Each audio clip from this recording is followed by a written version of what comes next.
హరిదాసులు ఇంటికొస్తే వచ్చినట్లే కాని హ, ఇప్పటి రోజుల్లో ఈ జనరేషన్ పిల్లలకు అస్సలు తెలీదు.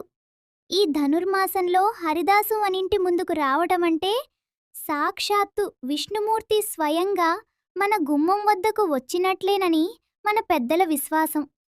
హరిదాసుల తలపపై ఉండే అక్షయ పాత్రలో 3 గుప్పిళ్ల బియ్యం వేయడం అత్యంత శుభప్రదమని చెబుతారు.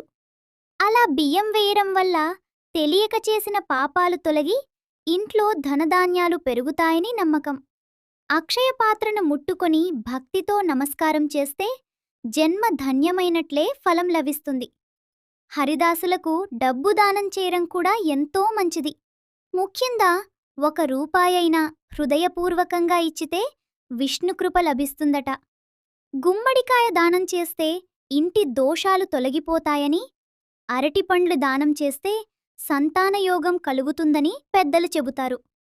పసుపు కుంకుమలు దానం చేస్తే సుమంగళయోగం లభిస్తుంది. హరిదాసులను ఒట్టి చేతులతో పంపకూడదు. ఓం నమో నారాయణాయ మంత్రాలతో చేసిన దానం నేరుగా దేవునికే సమర్పించిన నైవేద్యంగా పుణ్యఫలితాన్ని ఇస్తుంది. ఈ రోజుల్లో అస్సలు కనిపించడం లేదు హరిదాసులు. ఒకవేళ మన ఊళ్ళల్లో ఈ సంక్రాంతి పండుగలకు వస్తారు. ధనుర్మాసమంటేనే హరిదాసుల పండగ.